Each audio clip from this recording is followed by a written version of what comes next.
Hey there, and welcome to True Scary Stories. Before we dive in, don't forget to hit that like button, subscribe to the channel, and drop a comment telling us where you're from and what time you're watching. That helps YouTube know you love creepy stories, and it'll keep sending more your way. 3 creepy, true New Year's horror stories. Story 1. The Countdown. My name is Sarah, and I need to tell you what happened to me on New Year's Eve 2019. I still can't sleep properly, and every time I hear people counting down to midnight, I feel sick to my stomach. I was 23 years old and had just moved into my first apartment alone. It was a small place on the 3rd floor of an old building in downtown Portland. The rent was cheap, which should have been my first warning sign. My landlord, Mr. Chen, was a quiet man who avoided eye contact when he showed me the place. When I asked why the previous tenant left, he just mumbled something about them moving for work. New Year's Eve came, and I decided to stay home. My friends were all going to parties, but I had worked a double shift at the hospital where I was a nurse, and I was exhausted. I just wanted to shower, order some Chinese food, and watch the ball drop on TV. Around 10 p.m., I noticed something strange. I kept hearing footsteps above me. Now, I knew there was a 4th floor, but Mr. Chen had told me those apartments were empty and had been for years. The building was old and needed renovations up there, he said. But these footsteps were clear. Back and forth. Back and forth. Like someone pacing. I tried to ignore it and focus on my TV show, but the footsteps got louder. Then, around 11 p.m., I heard what sounded like furniture being dragged across the floor. Heavy, scraping sounds that made my teeth hurt. I grabbed my phone to call Mr. Chen, but I had no signal. That was weird, because I always had full bars in my apartment. I went to my apartment door and opened it, thinking I'd go downstairs and use the landline in the lobby. But when I looked down the hallway, all the lights were off except for mine.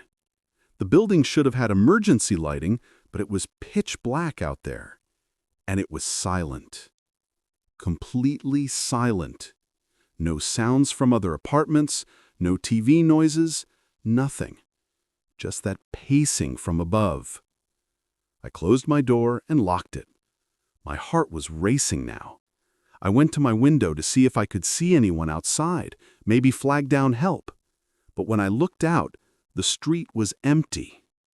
Completely empty. No cars. No people walking to parties. Nothing. It was like the whole world had vanished.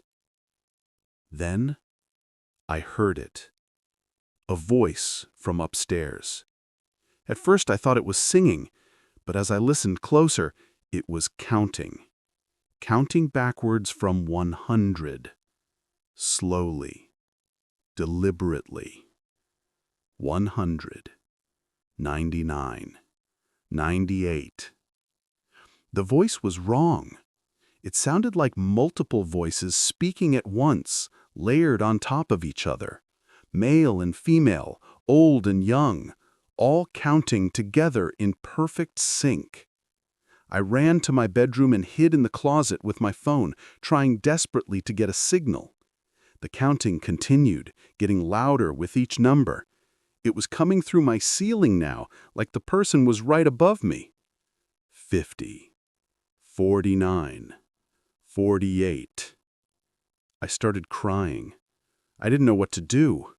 I thought about running out of the building, but I was too scared to open my door. What if whatever was up there was waiting for me? 20. 19. 18. My TV in the living room suddenly turned on by itself, blasting at full volume. It was showing the New Year's Eve celebration, but something was wrong with it. The people in the crowd looked distorted, their faces stretched and wrong, and they were all staring directly at the camera. Directly at me. 10. 9. 8. I covered my ears and squeezed my eyes shut. I was praying, begging for this to stop.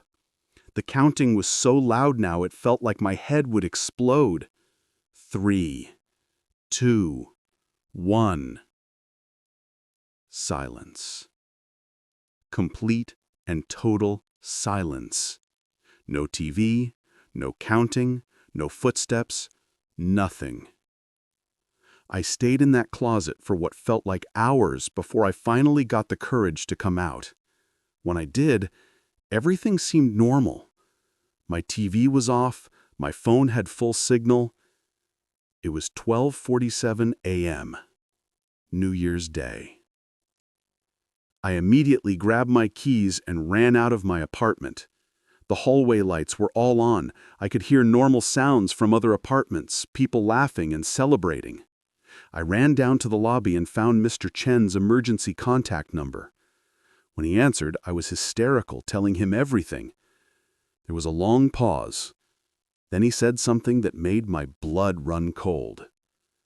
"Ms. Sarah, I'm very sorry. I should have told you. Every New Year's Eve, the same thing happens. The previous tenant, she experienced it too, and the one before her. Nobody knows why.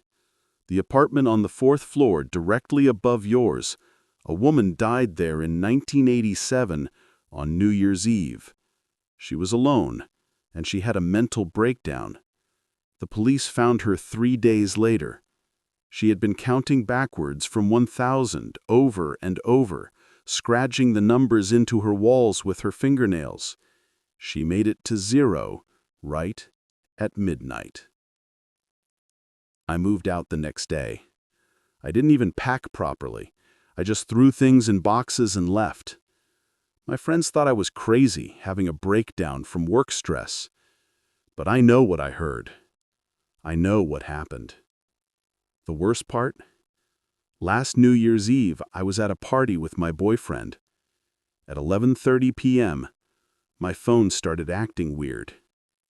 No signal. And then very faintly, I heard it again. That counting. Multiple voices layered together. 100, 99, 98. I looked around at the party, and nobody else seemed to hear it. But I did. And I realized something terrible. It wasn't the apartment that was haunted. It was me. She had marked me somehow, and now every New Year's Eve, she counts down with me. I don't know what will happen when she reaches 0 again, and I'm terrified to find out. Story 2. The Party Guest. This happened to my older brother, Jake, in 2016. He told me this story once when he was drunk, and he made me promise never to bring it up again. But I think people need to know. I think they need to be careful about who they invite into their homes on New Year's Eve. Jake was 28 and living in Seattle. He was a software engineer, doing really well for himself, and he had this beautiful apartment in a new building downtown. He decided to throw a big New Year's Eve party. He invited about 30 people, friends from work, college buddies, some neighbors. He spent days preparing, buying food and drinks, decorating the place.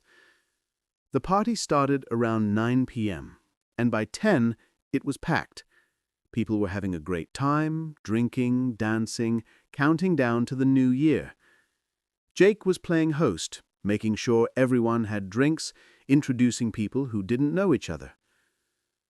Around 10:30, he noticed someone he didn't recognize. It was a woman, probably in her early 30s, wearing an old-fashioned black dress. Not like a modern cocktail dress, but something that looked like it was from the 1950s or 60s.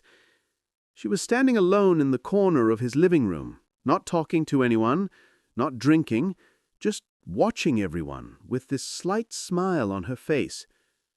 Jake figured she must have come with someone, maybe a +1 he'd forgotten about. He walked over to introduce himself and offer her a drink. "Hi, I'm Jake. I don't think we've met?" She looked at him with these pale blue eyes and said, "No, we haven't. Not yet. My name is Eleanor." Her voice was strange, soft, but somehow loud enough to hear perfectly over the music and conversation. She had an accent he couldn't place. "Are you here with someone?" "I'm here for the party," she said, not really answering the question. "It's a lovely party. Everyone looks so happy, so alive." That last word, the way she said alive, made Jake uncomfortable. But he was drunk and didn't want to be rude, so he just smiled and told her to help herself to food and drinks. As the night went on, Jake kept noticing Eleanor. She never moved from that corner. She never ate or drank anything. She just watched. And whenever Jake looked at her, she was already looking at him with that same slight smile. Around 11:30, one of Jake's friends, Marcus, pulled him aside. "Dude, who's the creepy woman in the corner? She's been staring at everyone all night. She tried to talk to me and kept asking weird questions." "What kind of questions?" "Like, are you happy with your life, and do you have any regrets? And if you could change one thing about your past, what would it be?" Super depressing stuff for a party, man. She's killing the vibe. Jake decided he needed to figure out who this woman was. He went around asking all his guests if they knew Eleanor or if anyone had brought her. Nobody knew her. Nobody had seen her come in. It was like she had just appeared. He approached her again, less friendly this time. "Eleanor, I need to know who invited you. Nobody here seems to know you." She tilted her head, studying him. "You did. Jake. You invited me. You just don't remember." "I definitely didn't. I think you need to leave." "But it's almost midnight. Don't you want to know your fortune for the new year? I can tell you. I can tell everyone. It's my gift." Before Jake could respond, she walked to the middle of the room. People stopped talking and turned to look at her. Jake tried to follow her, to grab her arm and escort her out, but he couldn't move. His legs wouldn't work. He was frozen in place. Eleanor looked around the room, making eye contact with each person. When she spoke, her voice filled the entire apartment, drowning out the music. "Shall we play a game? A New Year's tradition from where I'm from. Everyone must share their deepest secret, and I'll tell you if you'll live to see the next New Year." People laughed nervously. Some thought it was entertainment Jake had hired, but Jake was terrified because he still couldn't move. Eleanor pointed at a woman named Lisa. "You, tell me your secret." Lisa, drunk and giggling, said, "Okay, I stole money from my mom's purse when I was 15. Eleanor's smile grew wider. "That's not your real secret. Your real secret is that you knew your friend Sarah's boyfriend was cheating on her, but you didn't tell her because you wanted them to break up so you could have him." Lisa's face went white. The room went quiet. How did you—" Eleanor turned to Marcus. "And you pretend to be your friend's biggest supporter, but you secretly celebrate every time they fail because it makes you feel better about your own life." Marcus backed away, his face red with shame and anger. One by one, Eleanor pointed at people and revealed their deepest, darkest secrets. Things nobody could possibly know. Affairs, lies, crimes, betrayals. The party descended into chaos. People were crying, screaming at each other, leaving in anger. Jake still couldn't move. He could only watch as his party fell apart. Finally, Eleanor turned to Jake. "And you, Jake, your secret is the worst of all. Do you want to know what it is?" "Please, please stop," Jake managed to whisper. "You pushed your little sister down the stairs when you were 12. You told everyone she fell, but you pushed her. She was in the hospital for 2 weeks. She could have died, and you never told anyone the truth." Jake's eyes filled with tears. It was true. It was his deepest shame, something he had buried for 16 years. Our parents never knew. I never knew. I had always thought it was an accident. Eleanor walked up to Jake, her face inches from his. "The truth is, Jake, I'm not here for the party. I'm here because you invited death into your life with that lie. Every lie we tell, every secret we keep, we invite darkness in. And on New Year's Eve, when 1 year dies and another is born, that darkness can take form. I am every secret in this room.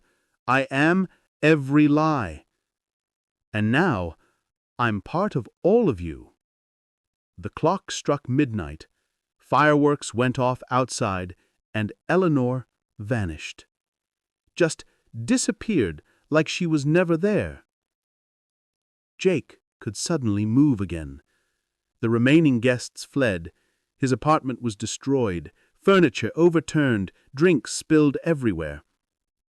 He called me that night, crying, and told me everything, including what he'd done to me when we were kids. He begged for my forgiveness. Here's the thing, though. After that night, Jake changed. He became obsessed with honesty, with confessing everything. He lost his job because he admitted to mistakes he'd covered up. His girlfriend left him when he confessed to things he'd lied about. He pushed away everyone in his life by telling them painful truths they didn't want to hear.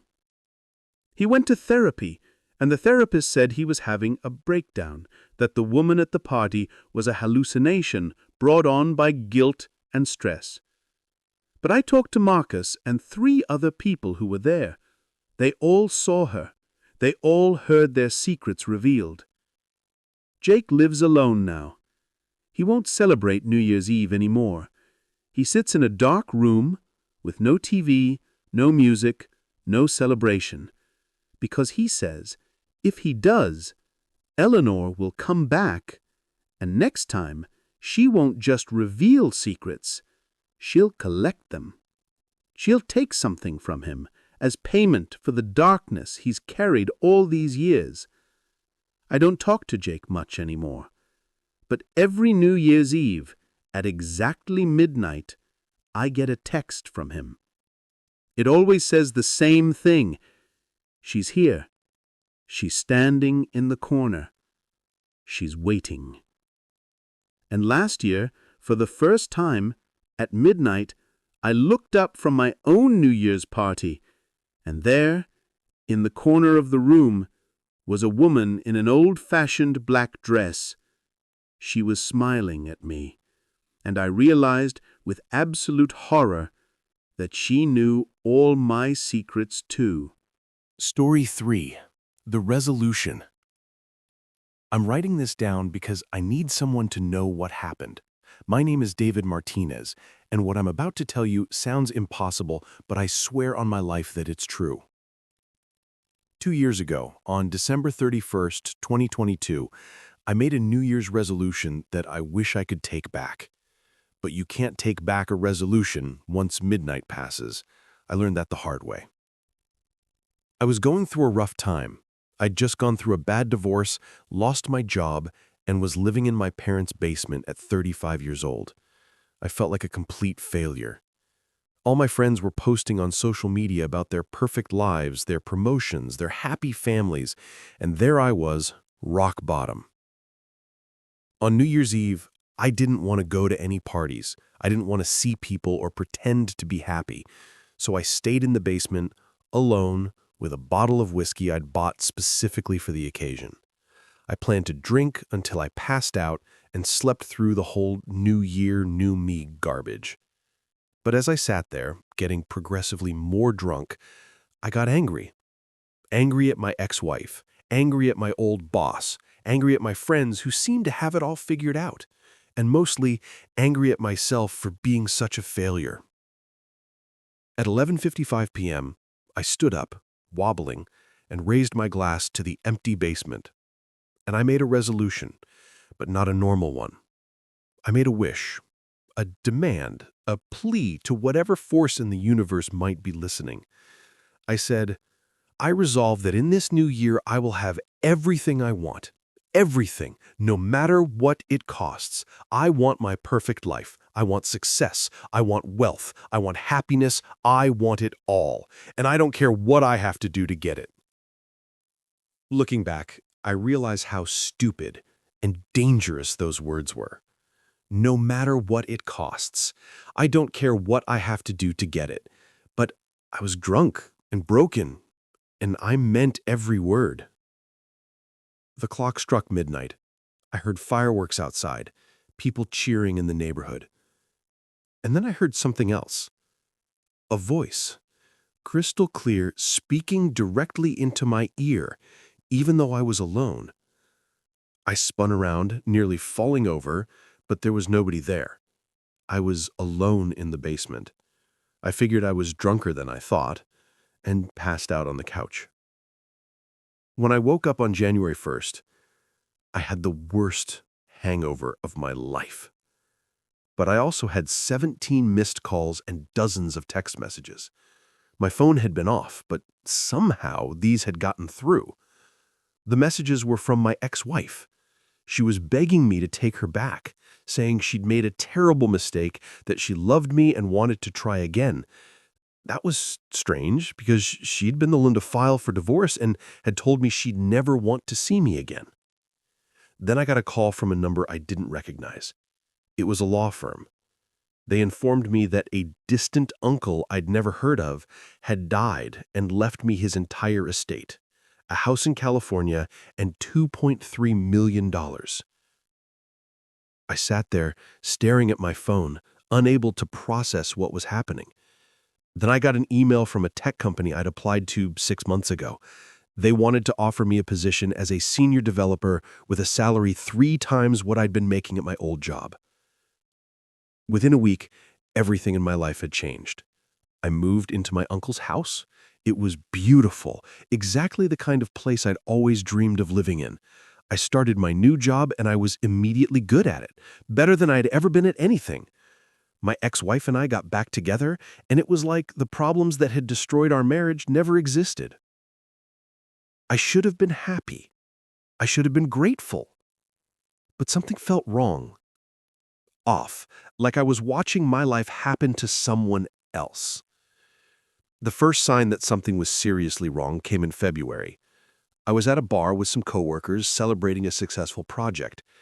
A guy bumped into me accidentally, spilled my drink. He apologized, but I saw red. Before I knew what I was doing, I'd grabbed him and thrown him against the wall, hard. He slumped to the ground unconscious. My coworkers pulled me away. The guy had a concussion. But here's the weird part. Nobody reported it. The bar owner, the witnesses, even the guy who I'd hurt, they all acted like nothing had happened. The bartender just gave me a new drink and told me to have a nice night. That's when I started to understand. The resolution, the wish I'd made, it was real. And no matter what it costs, wasn't just words. Things got worse. In March, I overheard 2 coworkers talking about reporting some financial irregularities they'd found in the company books. Irregularities that would trace back to me, to things I didn't remember doing but must have done. I knew if they reported it, I'd lose my job, maybe go to jail. That night, both of them died in a car accident. A drunk driver hit them head-on. The drunk driver walked away without a scratch, and I found out later that he had no memory of the accident at all. It was like someone else had controlled his body, used him as a weapon. I tried to tell myself it was a coincidence, but I knew, deep down I knew, my resolution was being fulfilled. I was getting everything I wanted, and the cost was being paid by other people. By June, I'd been promoted to VP of my division. The person who had been in that position, a woman named Jennifer who'd worked there for 15 years, had a sudden mental breakdown and had to be hospitalized. She kept screaming about shadows following her, about voices telling her to give up her position to me. My wife got pregnant. We'd been trying for years before the divorce with no luck. But now, suddenly, it happened. I should have been overjoyed. Instead, I was terrified. What would happen to our child? What would this resolution demand from them? I tried to break it. I went to churches, to psychics, to anyone I thought might be able to help. One woman, a medium who worked out of a small shop in Chinatown, took one look at me and refused to help me. She said, "You made a deal. New Year's resolutions are powerful magic. Their promise is made at the threshold between one year and the next, in a moment when time itself is thin. Most people don't mean them, so they fade. But you meant yours. You gave it power with your pain and your anger, and something heard you, something accepted. You can't break it until the terms are fulfilled." I said, "What are the terms?" She said, "You wanted a perfect life. You'll have it until you decide you don't want it anymore. But by then, it might be too late. The cost will have been too high." I went home and told my wife everything. She thought I was having a breakdown. She wanted me to see a therapist. We fought for the first time since getting back together. That night, she fell down the stairs. She was okay. The baby was okay. But it was a warning. I could feel it. Keep your perfect life or lose everything. So I've kept quiet. I've accepted the promotions, the money, the success. My son was born in February of this year, healthy and perfect. He's beautiful. He's everything I ever wanted in a child. But people around me keep suffering. My neighbor's house burned down the week after he complained about the noise from a party we threw. A journalist who was investigating my company's finances was hit by a bus. My wife's friend, who suggested we were too perfect and that something must be wrong, got diagnosed with a rare form of cancer. I'm living a nightmare disguised as a dream. I have everything I wanted, and it's built on a foundation of other people's misery, and I can't stop it. I can't end it, because the moment I reject this perfect life, I don't know what will happen. Will it all disappear? Will everyone I've hurt come back? Or will something worse happen? New Year's Eve is in a few weeks. I'm terrified of what will happen at midnight. Will the resolution renew? Will I be trapped in this for another year, forever? I'm writing this as a warning. Be careful what you wish for on New Year's Eve. Be careful what you resolve to do or become. Because in that moment between years, when you make a promise to yourself, you might not be the only one listening. And if you're angry enough, desperate enough, broken enough, something might answer you. Something that will give you exactly what you ask for. And you'll learn, like I did, that getting everything you want is the worst thing that can ever happen to you. Last night I woke up at 3 a.m. to find my son standing in his crib, though he's too young to stand on his own. He was looking at me, and for just a second his eyes weren't his own. They were cold and ancient and hungry. And I heard that voice again, the one from the basement 2 years ago. The resolution continues. Your perfect life continues unless you're ready to pay the price yourself. I don't know what that means. I don't know what the price is, but I know I'm running out of time. New Year's Eve is coming. And this time, I'm going to make a different resolution. I'm going to try to end this. If you're reading this and I haven't posted again after January 1st, you'll know I failed. You'll know that whatever I made a deal with that night came to collect. Please learn from my mistake.